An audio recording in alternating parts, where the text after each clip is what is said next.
I'm going to offer a couple of different prayers. The first prayer that I will offer is going to be for a retroactive blessing of the meal that we just had. The Lord be with you. Let us pray. Heavenly Father, thank you for the meal that we have had. Thank you for the hands that prepared it, for all the work that went into this event and organizing it. We pray for your blessing upon this time together and for the conversations that will come from it.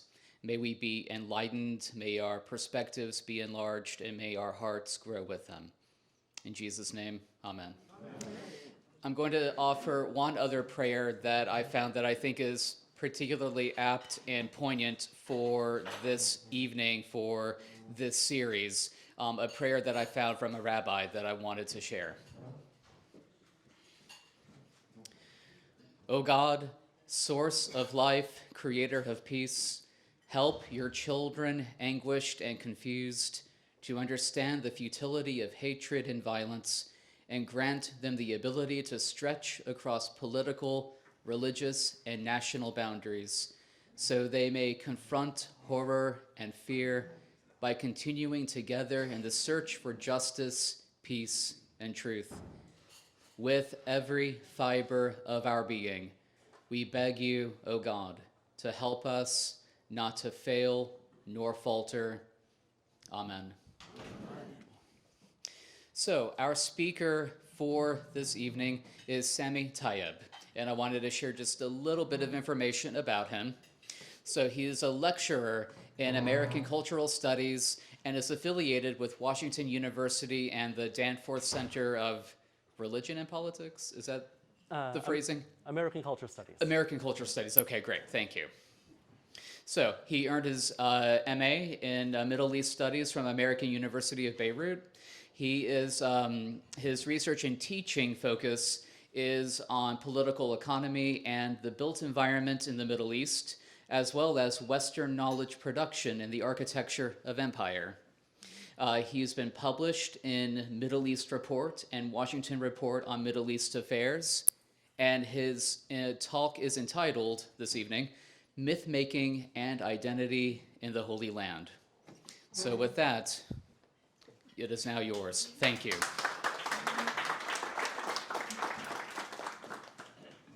Thank you for the, is this on? Can everyone? Maybe on mute. Can you hear me now? Yes. Perfect.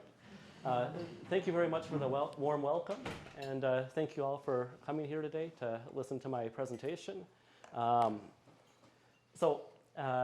As it was said, my presentation is called Myth-Making and Identity in the Holy Land, and I hope to tackle a few things or accomplish a few things through this presentation.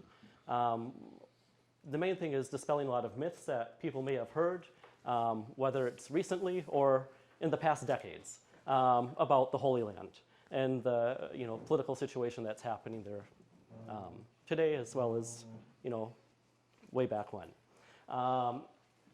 And I try to break this down into 3 sections. So actually, it's the next slide after that one. So I'll just say it now. So I try to break it down into 3 sections, kind of taking more of a historical perspective, talking about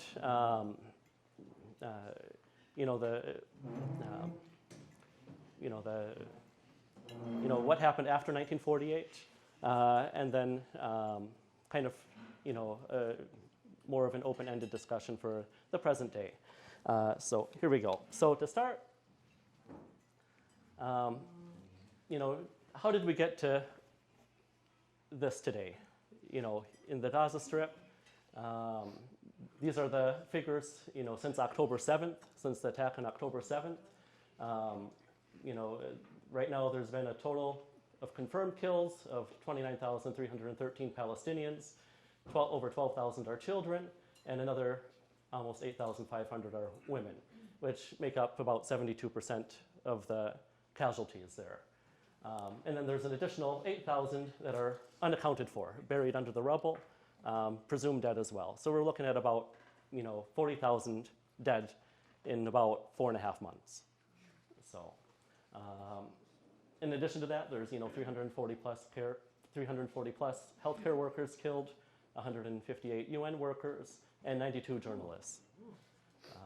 It's the deadliest, decade for journalists ever.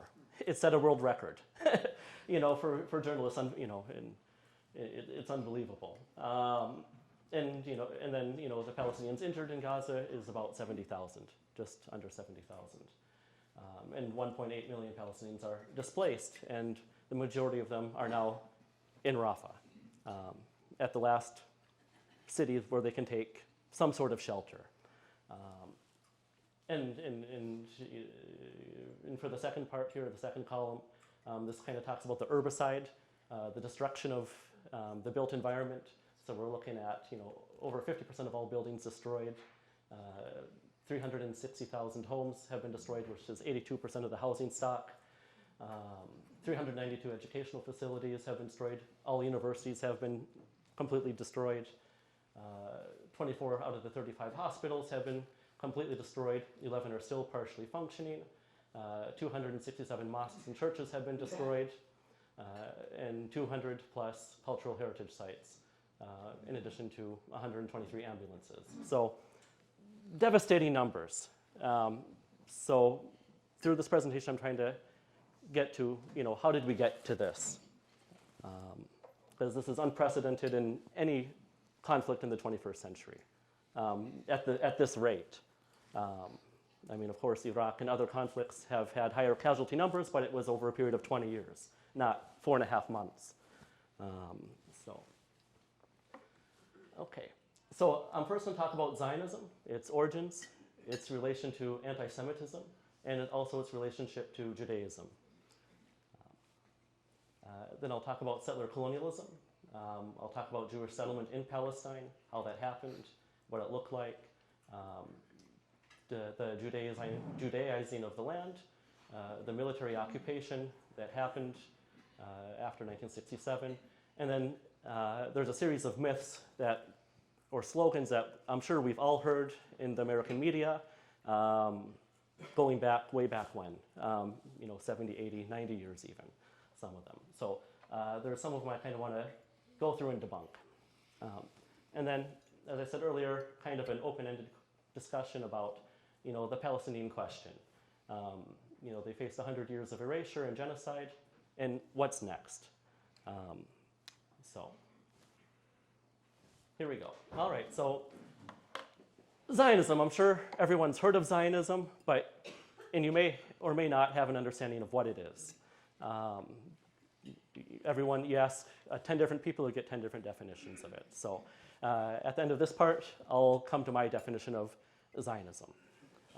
So it starts with the Protestant Reformation, particularly with the revival of the Hebrew Bible, linking modern European Jews to the ancient Hebrews in Palestine. So they're saying that the European Jews today, or starting in the 16th century, the Jews in Europe during the 16th century are connected to the ancient Hebrews from 2,000 years ago, type of a thing. So you got that going on, and then from there you have the creation of the Jewish question during the Enlightenment. And the Jewish question is, there's anti-Jewish hatred happening in Europe in the 19th century, and the question is, what do we do with the Jews? The question itself is very racist, of course.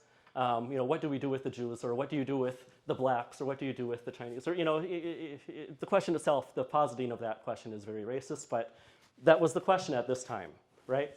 So during the Enlightenment, as Europeans were becoming enlightened, they were also becoming more exploitative, as you could see through the West African slave trade. There's an exponential increase, and what played a large part in that was theories on race being developed during the 19th century. We created, theories of race, and through kind of hijacking Darwin's ideas on evolution, social Darwinists took his ideas of biological evolution and applied them to social development, human social development. And then they were able to create categories of inferior and superior races. And you have, of course, white Europeans being superior, and pretty much everyone else on the bottom. There's some nuance, for a middle, in between that, but I won't look too much into it. It started largely with philology, the study of languages, and they discovered Semitic people or Semitic languages. They created this category of languages, and it included both Hebrew and Arabic, as well as Aramaic, and a couple others. But the end result of all this is that the Jews are a race. That's what they concluded. They're a Semitic people, and the Semites are a race. So they categorize them to a race. So then you have millenarian Protestants and secular state leaders wanting to expel European Jews to Palestine for various reasons. The first is the second coming of Christ. They think that if Israel is recreated and the second temple is rebuilt, that will bring the second coming of Christ and, the end of the world. You also have European secular leaders agreeing with this, with the scheme to resettle them in Palestine, having them work as a client state for their imperial interests in Asia, Southwest Asia. And then other people who supported this program were just anti-Jewish in general. They just didn't like Jews, so they're like, yes, let's send them out of Europe to someplace, in Asia. For the second point there, or for the very last point there, so Zionism won the support of anti-Semites, which was coined in 1879 by the Viennese journalist Wilhelm Marr. So this is kind of the beginnings of Zionism. This is how it started. So we're going to look at this slide about anti-Zionism or anti-Semitism and Zionist ideology. So the main tenets are of Zionist ideology: Jews are a distinct racial group of people. Jews cause problems for everyone in Christian Europe, and the Jews lack their own country. And that country is going to be located somewhere outside of Europe. They had already decided this. So, this is what Zionists thought, but also not coincidentally, this is what anti-Semites also believed. And these main tenets were discussed further length in Theodor Herzl's book, Der Judenstaat, or the Jewish State, published in 1896. He reaffirmed these beliefs and said, this is why we need a Jewish state in Palestine. And then the following year, there was the first World Zionist Congress, or conference in Basel, Switzerland in 1897. They wanted it in Munich, but actually socialist and secular Jews were opposed to it, and they had to move it at the last minute to Switzerland. So Zionism among Jews was not a very popular idea. They kind of saw it for what they thought it was, which was kind of some anti-Semitic scheme to get them out of Europe, to expel them. And for the last point there, many Jews were still influenced by the Haskalah, which is kind of a Jewish enlightenment. We had the European Enlightenment. In the Ottoman Empire, we had the Tanzimat, which was a similar type of, Enlightenment, Reformation, cultural and scientific revolution. And then, in these Jews that were part of the Haskalah, they were, more in line with, Jewish secular identity through assimilating into European society. So they wanted to become more European and less kind of as outsiders.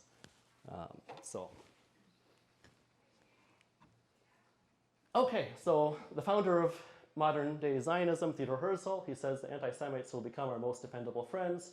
The anti-Semitic countries are allies. So, kind of profiling three brief people here. You have Arthur Balfour. He was the Prime Minister of Great Britain in 1905. He passed the Aliens Act in 1905, which was to prevent Jews who were facing pogroms in Ukraine and Russia from entering Great Britain. So he implemented the Aliens Act that year to keep them out. And he was known as a rabid anti-Semite. And it's not a surprise then, in 1917, when he was the Foreign Secretary of Great Britain, that he wrote something called the Balfour Declaration. And this declaration was written to Baron de Rothschild, who was a prominent Zionist leader in Great Britain, saying, that Great Britain supports the creation of a Jewish homeland. It was very vaguely written, a Jewish homeland in Palestine, and it won't be at the expense of the non-Jews living there, which at that time were the majority, the Muslims and the Christians living in Palestine. So you have Arthur Balfour. The next person you have is Adolf Eichmann.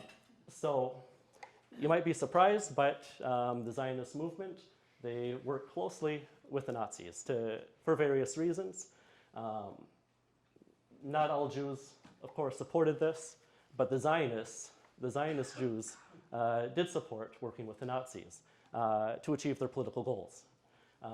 You have the Havana Agreement to help transfer Germans out of Germany to Palestine. So you have that going on. I believe that's in 1935. The Nuremberg laws, they also supported as well, which was, racially discriminatory against Jews. And they also supported that, saying that Jews, yes, are separate from Europeans, and they must be, that must be acknowledged. So they weren't opposed to the Nuremberg laws either. And actually, in 1937, the Jewish Zionist leaders invited Adolf Eichmann to Jerusalem. And as we all know, this was not his first visit. This was not going to be his last visit to Jerusalem. He came there at the invitation of Zionist leaders to see, the settlement program that was happening there during the interwar period. So they were working together to do that. Later on, the same people who invited him in 1937 executed him in 1960 or 1961 when they caught him in Argentina. Okay, and then you have John Hagee. He just made an appearance at a pro-Israel rally in Washington, D.C., and he recently said, just before this, that God sent Hitler to create Israel. So, also a rabid anti-Semite, and he's also the head of CUFI, which is Christians United for Israel, which is the largest Zionist lobby in the United States. I don't know their numbers, maybe somewhere between 30 and 50 million Christians or Zionists, or members, in his group. So you have that. So the question is, does Zionism equal Judaism? So this is something that's often conflated. So let's kind of get into it a little bit here. So the quick answer is no. But I'll get into a few points. So Zionism originated in Christian Europe, so it wasn't even a Jewish project to begin with. It was started, through various Christian thinkers with their own interests. So when nationalist secular Jews started to promote Zionism in the 1880s, this was in line with the emergence and construction of dozens of other nationalisms that were emerging during this time. You had Arab nationalism, you had other localized nationalisms, Armenian nationalism, what have you. In the Ottoman Empire as well as, in Europe, Greek nationalism, Hungarian nationalism, et cetera, et cetera. So this type of a nationalist movement wasn't uncommon in this part of the world at this time. All right, so many socialist and Orthodox Jews rejected Zionism from the onset, and many of them still do today.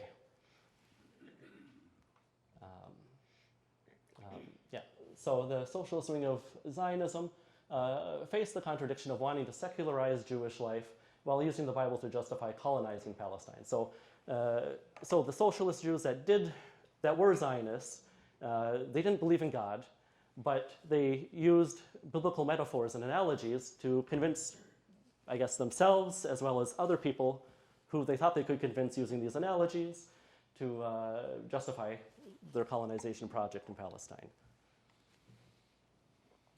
Okay, so looking at the present today. So some basic facts here. So the majority of Zionists are Christian. Many Jews today still reject Zionism. Like I said earlier, the Orthodox Jews and progressive Jews, especially here in America. You have Jewish Voice for Peace. They had one of the largest protests in the 21st century at Central Station in New York a few months ago, protesting what's going on in Palestine and Israel today. So there's still a big number. And the Zionist project has failed to attract all Jews to immigrate to Israel. The majority of Jews do not live in Israel. They live outside of Israel. The majority of Jews live in the United States, and about 1 million or just under 1 million live in Europe. So in terms of trying to get all Jews to come to Israel, that project has failed up to the current day. And the creation of the State of Israel succeeded in getting rid of most of European Jewry. So the anti-Semites in Europe, they got their way. They were able to get rid of 90% of the Jews living in Europe by either through the Holocaust or through expelling them outside of the bounds of Europe. So they were able to succeed in their project. So what I'm trying to say is that there's this very uneasy relationship between Zionism and anti-Semitism. And there's a lot of common ground among the two movements. So what is Zionism? My pull-off-the-shelf definition is it's a settler colonial project to create a Jewish ethno-national state which seeks a complete Judaization of the land.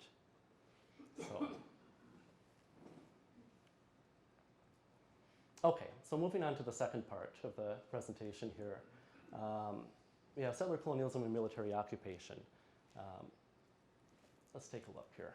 So I'm going to talk about colonization, the Judaization of the land, the military occupation after 1967, and then some of the myths that we may have heard over the years. All right, so the first Zionist settlement was in 1882, kind of in the central part of Palestine. By the end of the 19th century, there was maybe around 50,000 Jews living there. Before this settlement, there were maybe around. Actually, I think it's on the next slide, so I'll get to it then. But there weren't very many. I'll get to the percentages of the Muslims, Christians, and Jews living in Palestine before colonization happened. So, but you can see it through the maps. The colonization project, starting with the first settlement in 1882 to 1947, which was the year before the State of Israel declared its independence, and then 1966, you see more further colonization. A year before the Six-Day War in 1967, and then you have the present-day colonization. And I have more maps to get us through this too. So one of the aspects of this is population transfer. So between 1922 to 1947, you have 480,000 Jewish immigrants coming to Palestine, and 100,000 Palestinians left. Between 1948 and 1966, you have 1.2 million Jewish immigrants coming to the land, and then you have about 750,000 Palestinians who were forcibly expelled and became refugees in 1948. And then in 1967 to 2018, you have 2 million Jews approximately coming to Israel, and 400,000 Palestinians were forcibly expelled during the 1967 war. So you have the totals. You have the totals there. So during this time period, 3.75 million Jews immigrating to Israel, and 1.7 million Palestinians leaving. All right, so demographics. So before Jewish colonization in the 19th century, you had the Jews made up 3%, Christians made up about 10%, and the Muslims made up about 87%. And those are the approximate numbers of those communities there. Just before 1948, you have a Jewish population of about 33% of the total, and the Muslim and Christian population equaling 67%. Okay, after 1948, you have almost a complete reversal, more than a complete reversal. you have 80% Jewish population and a 20% Muslim and Christian population. And then today in all of historic Palestine, so we're counting the Gaza Strip, Israel proper, and the West Bank, it's about 50-50. You can parse the numbers, but it's about 50-50.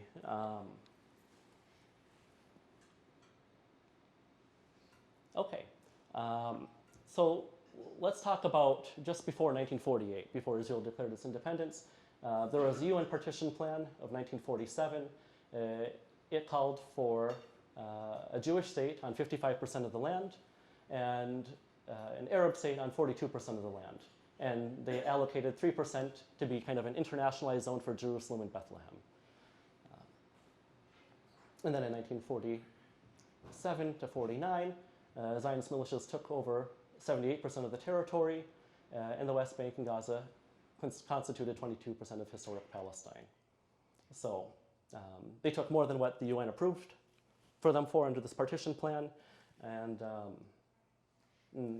that's pretty much the way it's been today, with some exceptions, which I'll get into a little bit later here. Let's see. One thing I wanted to mention too is that there were two plans that the UN was debating. One was this one here on your left, and then the other one was a proposal brought forward by the Palestinians, the Palestinian leadership, and they said, let's have a binational state.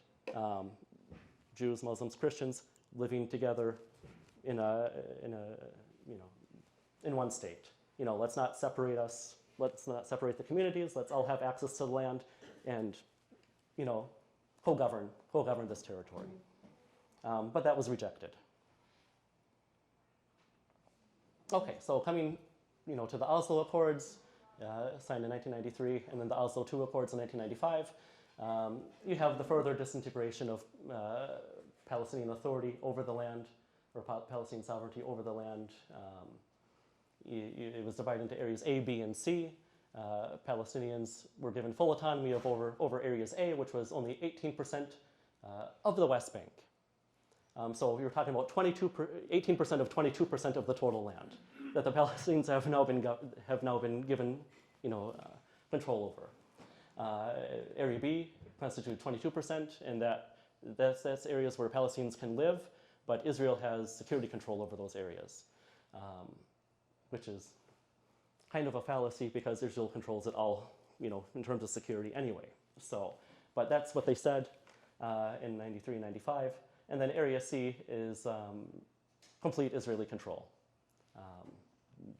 That's where the settlements are. That's where they have their, military training camps and all that. So it's that's all under Israeli control. Area C there. Okay, so the next part of this section is talking about the Judaization of the land. So in 1948. This couldn't really happen without population transfer, which I referred to earlier. So in 1948, 750,000 Palestinians were expelled and became refugees in Lebanon, Jordan, and Syria, as well as internally displaced people within the West Bank and Gaza Strip as well. The Jews moved into Palestinian houses that were abandoned.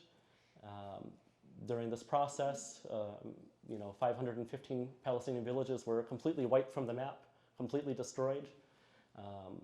Nowadays, you can see remnants of it. Israel created parks over them, or flattened them completely, built parking lots over them, completely erased them from history. What prevailed after this was that Zionist narratives and Jewish supremacy in Palestine became legitimized, and Hebrew became the official state language. Instead of Arabic and English during the British Mandate, it was Hebrew, Arabic, and English. But now it's just Hebrew.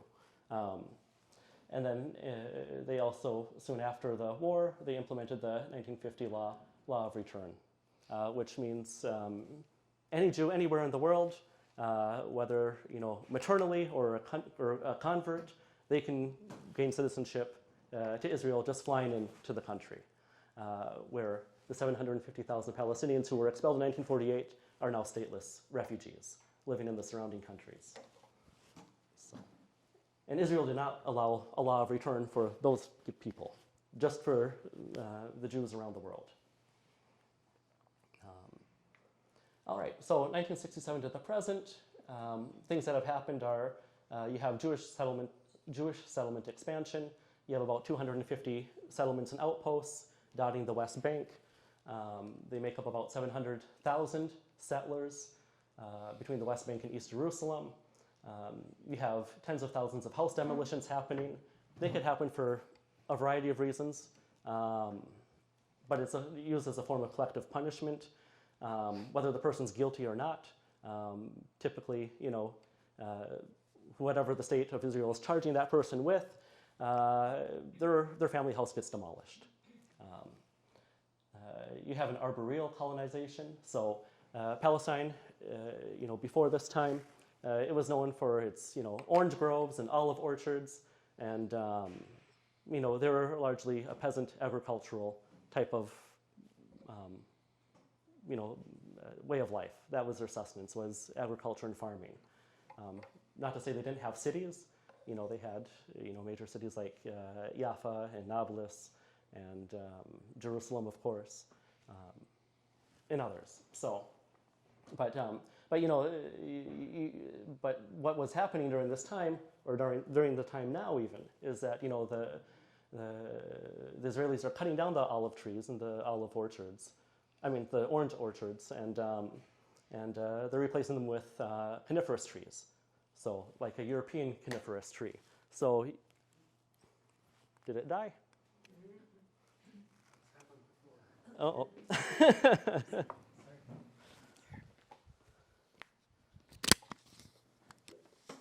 Thank you, sir. Okay. Yeah, so you have this arboreal type of colonization happening where the native plants and trees are being replaced with coniferous European trees, pines and what have you. And you see those dotting the landscape when you go to the West Bank. You have cultural appropriation. Hummus is now Israeli, not Arab. Tabbouleh, kunafa, which is a famous Palestinian dessert made of cheese. You can find that at Trader Joe's now, Israeli kunafa, I think. Different things that were traditionally Arab. They're now being called Israeli and labeled as Israeli. Also kufiyas, they're the Palestinian, traditional Palestinian, scarf. They're being made into dresses as a kind of a fashion statement in Israeli society now, or something like that. They're reappropriating it to kind of say that we're indigenous, we're part of this area. Look at the stuff we're wearing. We can prove it because we're wearing this design. And then Palestine has become reimagined out of history. So Palestine became Israel, and then it also became Gaza and the West Bank. And then there's a reimagining, okay, it's not just that, it's Judea and Samaria. And then it's not just Judea and Samaria, it's areas A, B, and C after Oslo. And then, through Oslo, later on, there's more agreements in 2000, the Taba agreements, and Hebron is divided into H1 and H2.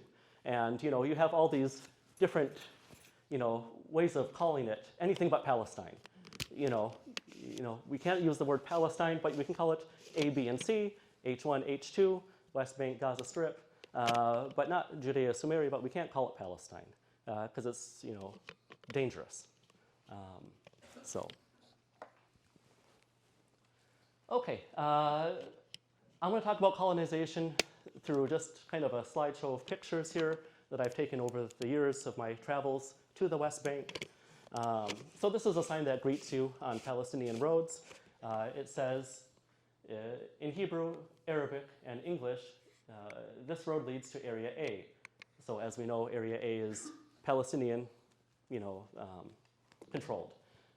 So this road leads to Area A under the Palestinian Authority. The entrance for Israeli citizens is forbidden, dangerous to your lives, and is against the Israeli law. So you have two types of roads. You have ones that Palestinians can use, which are not invested in properly, potholes dug up. You can't drive fast on them. And then you have Israeli bypass roads that only Jews or Jewish Israeli citizens can use, and they can use those to cut through the West Bank and get to each place much quicker. So you have kind of a spatial in time compression and expansion. Compression for the Israeli Jews and expansion for the Palestinian Arabs living there.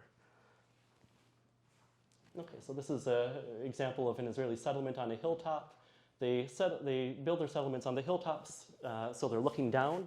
Palestinians, they're built on the sides of the hills or down in the valleys. And when they look up, it reminds them of their occupation every day. The security, they're used as surveillance tools because they're on the hilltops.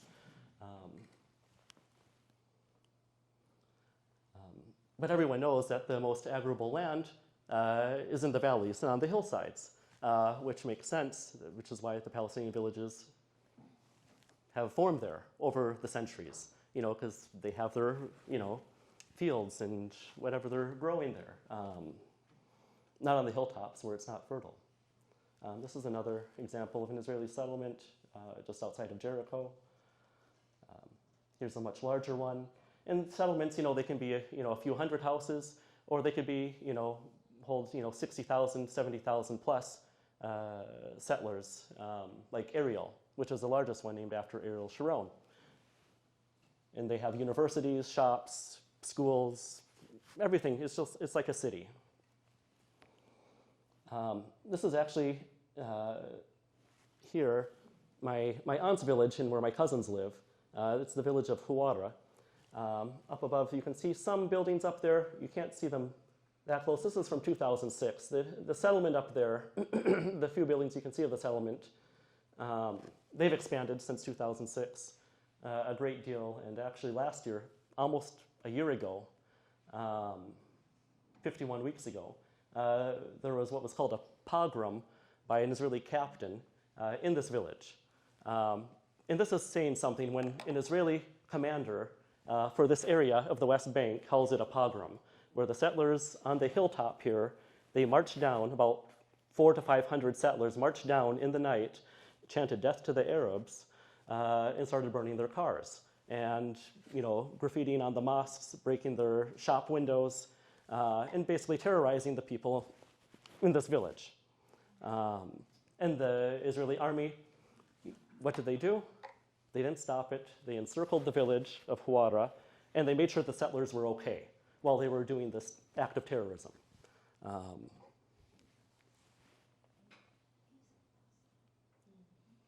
Okay, so these are actually some of the settlers from the hilltop waiting for a bus to take them inside of Israel proper. Palestinians cannot wait here. They cannot get on the bus. These are for Jewish Israelis only. All right, so here's an instance of where a house is being demolished. You can see it happening there. These are some of the watchtowers that you see dotted throughout the West Bank. There's, maybe a little over 100 permanent checkpoints, towers like this. But then they have something called like flying checkpoints. Sometimes they bulldoze, land mounds to create another checkpoint or barrier. So on any given day, there's somewhere between, let's say 200 to 700 checkpoints throughout the West Bank. Some of them are more permanent than others. So here's a more developed one.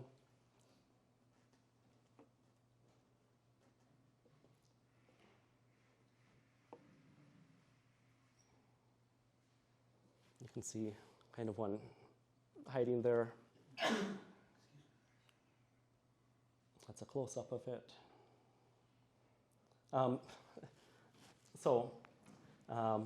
One of the myths that I'll get to is, Israel in many of Western countries like to say that Israel is the only democracy in the Middle East. So this was taken a few days after Palestinians had their election in 2006. They had an election in January of 2006. They were supposed to meet in the Palestinian Legislative Council for their first meeting after the elections, and Israel shut down the West Bank. So no one could get through, none of the politicians could get to meet in the assembly to talk about whatever issues of the day were going to be. Like I said, some checkpoints are just like this, a bunch of soldiers standing on the roadway, telling people to go back. This is part of the wall. This is the so-called separation wall, separation barrier. It extends for a little over 700 kilometers, which is about a little over 400 miles. It all doesn't look like concrete like this, concrete slabs. Some of it has trenches and barbed wire. Some of it looks differently, but they have, sensors and surveillance equipment, all around where they built it. And it's important to note too that, the so-called separation barrier was declared illegal in 2004 by the International Court of Justice because it cuts into land that Israel occupied in 1967. So it's kind of a land grab when they're building this wall on Palestinian territory that they acquired illegally in 1967.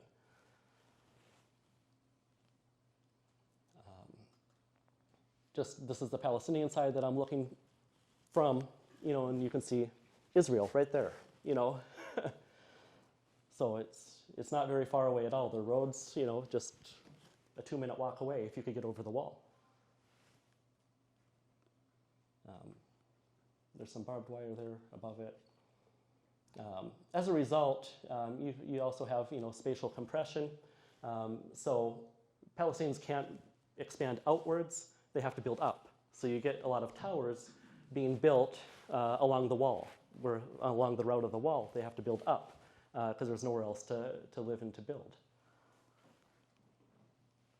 This is another example of that. Okay, so this is kind of a quick talking about myths that you might have heard about Israel and Palestine. All right, so I'm sure we've all heard this. A land without a people for a people without a land. Has everyone heard this one? Okay, so this is a very common one, saying that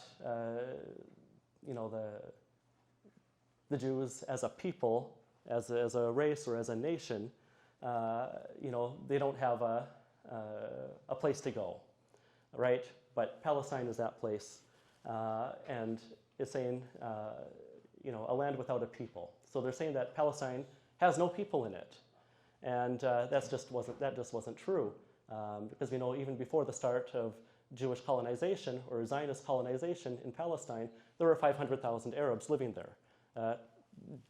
Native Jewish communities, indigenous Jewish communities, who made up 3 to 5%, Christian communities that made up 10 to 15%, and the rest were Muslim. So it was definitely not barren, and of course, there were cities. So you have Jaffa, which is one of the largest cities there.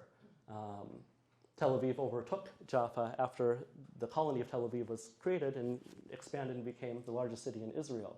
But this was the major city, Jaffa, and it was a Palestinian city. And this is a procession in Bethlehem, a Christian procession in Bethlehem before in the 19th century. So obviously there's a lot of people there. It's not a land without a people. Another picture from Jaffa, Palestinians working, in a shop there. This is also a Muslim procession happening for one of the holidays in the old city of Jerusalem, I believe. So it wasn't vacant, it wasn't, empty, and no one would be hurt if it was colonized. So that's a myth I'd like to dispel. All right, so Israel made the desert bloom. Maybe you've heard this one before.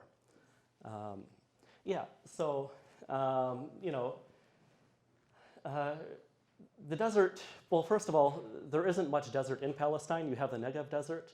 But besides that, it's quite fertile, right?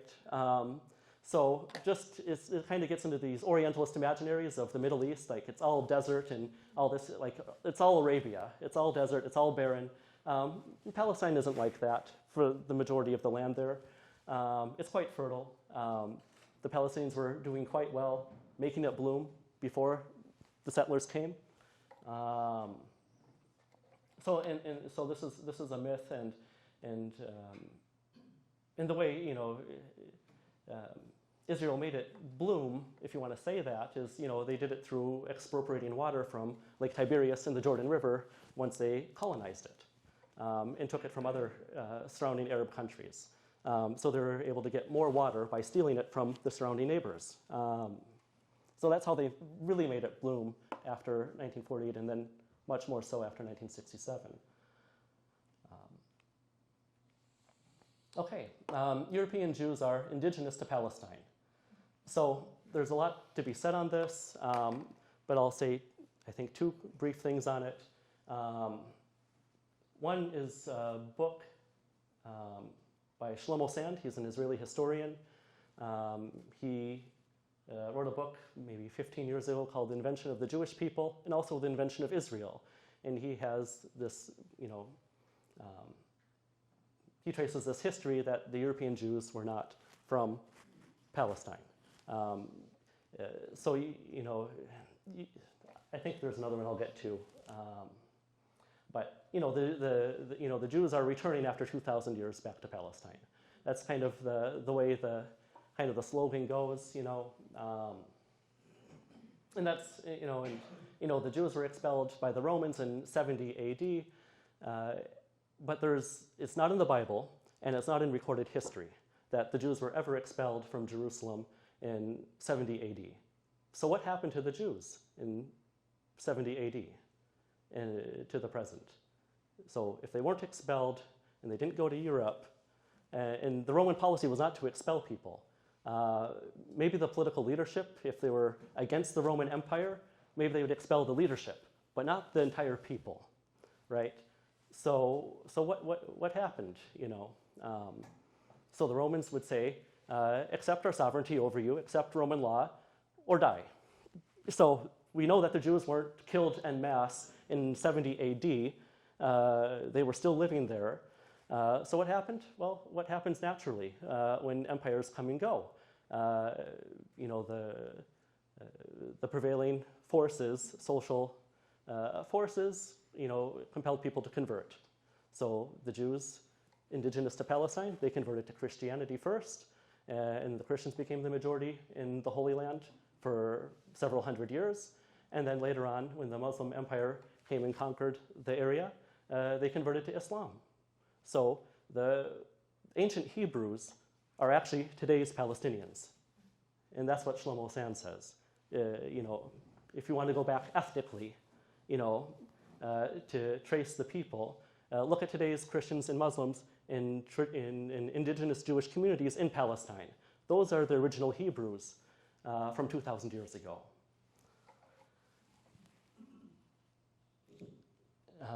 The European Jews,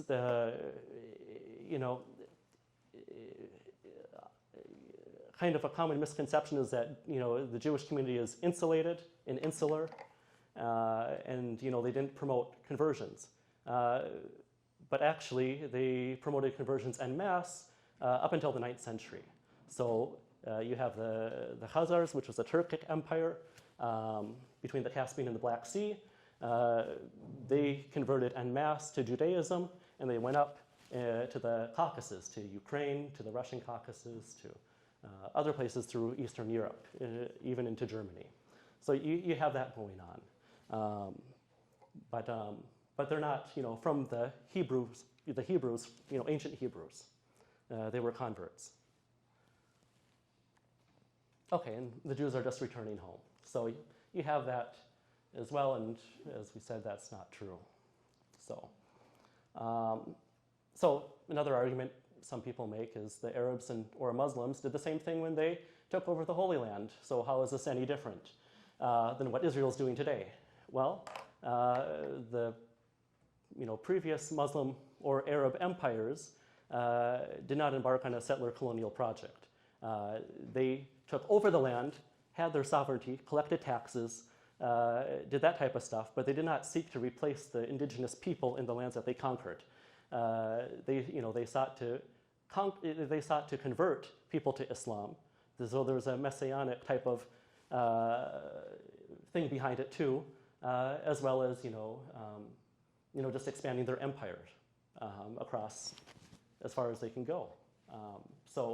But they did not intend to replace the people living on that land as a settler colonial project. So that's the main difference.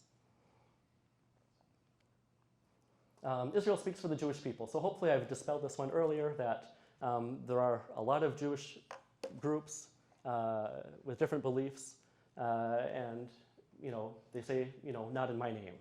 When Israel commits atrocities or commits things that are, unspeakable, they say, Israel doesn't speak for me. It's not in my name. Like I said earlier, Jewish Voice for Peace and Orthodox Jews toe that line. Anti-Zionism is anti-Semitism. So this is one that's been trying to be promoted for the last maybe 10 years or so. It's come in some form much earlier. I hope I showed you that there was kind of this uneasy relationship between anti-Semitism and Zionism. So you could kind of, understand that that isn't true. Okay, Palestinians hate Israel because they are anti-Semitic.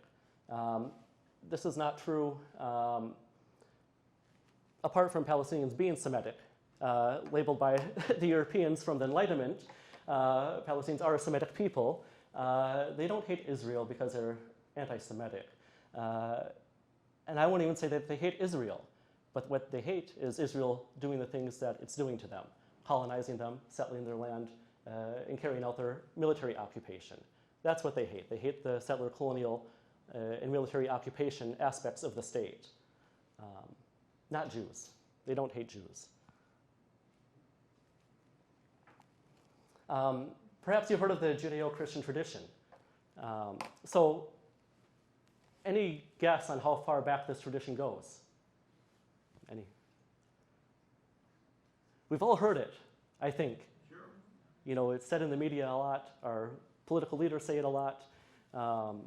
Probably our friends do. So this Judeo-Christian tradition goes back about 90 years. Surprise, surprise. And how did it come about?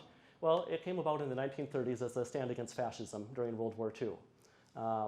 European countries were becoming more fascist, so the Protestants in the United States, they were highly exclusionary to Catholics and Jews.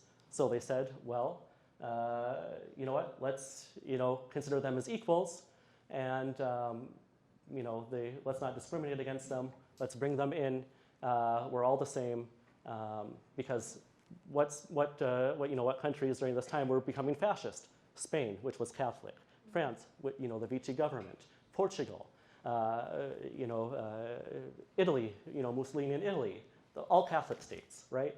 So, political leaders and religious leaders in the United States were, aware of that, and they wanted to, stop the spread of fascism in the United States. So they said, let's bring on the Catholics and let's bring on the Jews. And they knew, of course, the Zionist project happening in Palestine, and they didn't want that to turn against them either. So, the Judeo-Christian tradition only goes back about 90 years to the mid-1930s. Israel is the only democracy in the Middle East.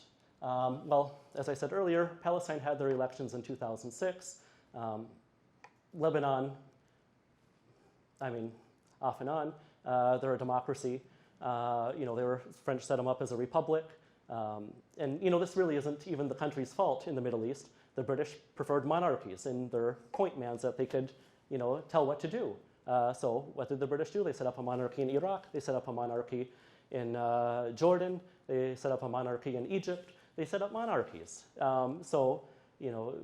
This was a democracy setting up monarchies across the Middle East. So if you're going to blame anyone, blame the British, or blame the French, but mainly the British.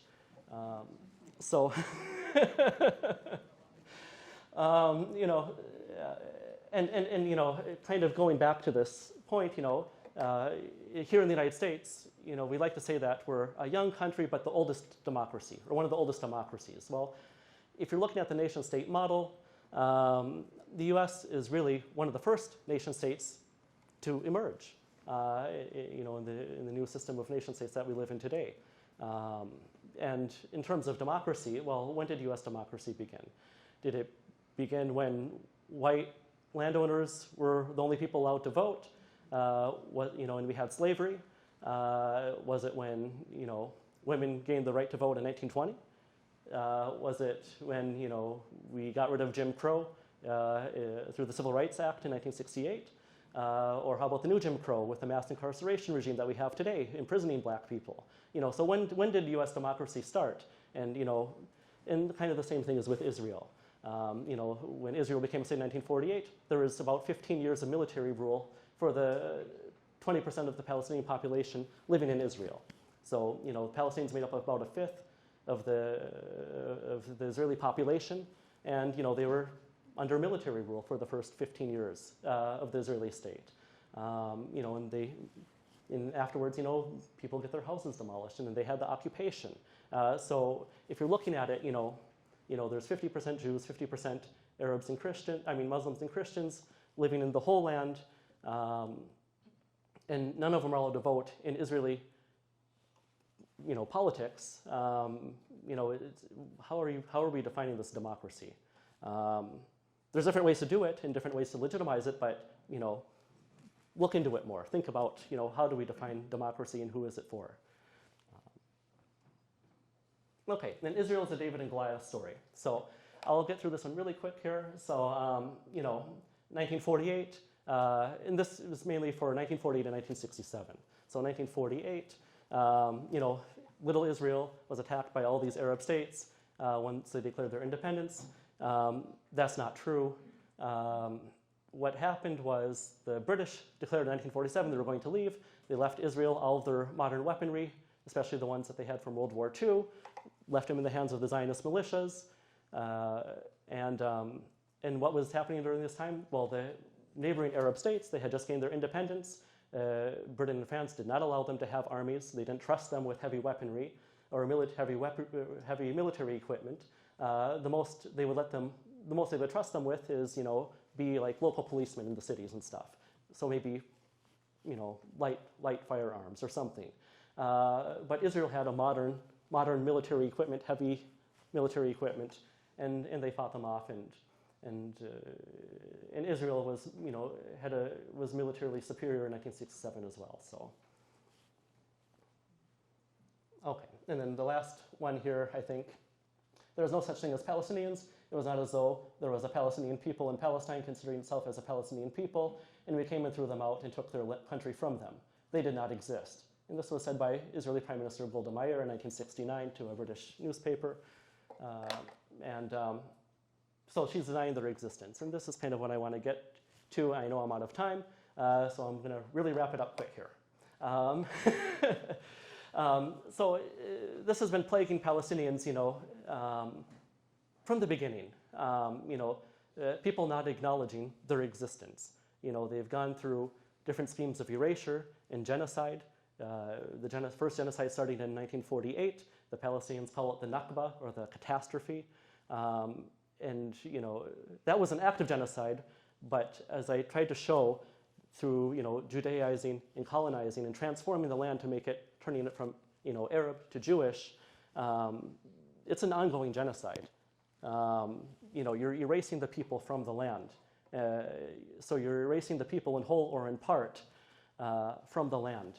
So the Nakba, yes, it is one act of genocide at a certain point in time, but the Nakba should be considered as a process, not as an event.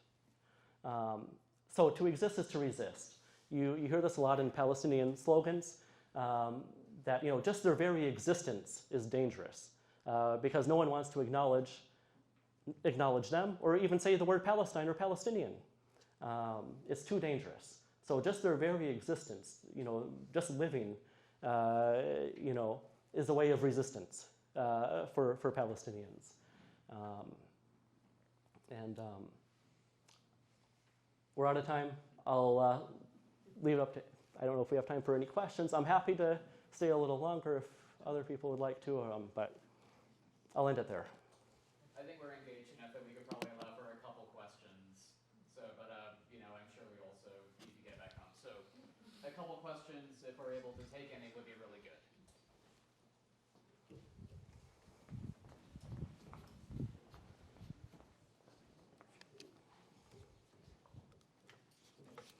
Thank you very much. My comment is this is so complicated to me. Is there a way to have like something to, I can't remember it all. Yeah, I tried to make my presentation not complicated, but I know getting caught up in the details makes it complicated. So I guess the main takeaway is I'm trying to explain what Zionism is, that it's a settler colonial project. And through that, the state of Israel was created, and this settler colonial project continues in the modern day. And there's resistance by the Palestinians against that colonization process. So that's the really simple answer to explain it. Sorry, what's? Very informative and interesting. Thank you. I think someone said.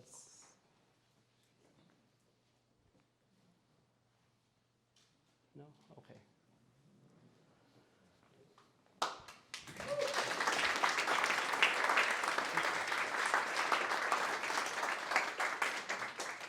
Well, thank you, Sammy.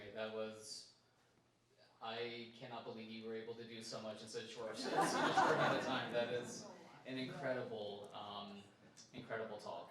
So thank you for your time and for giving of yourself to be able to share this with us this evening. Thank you so much.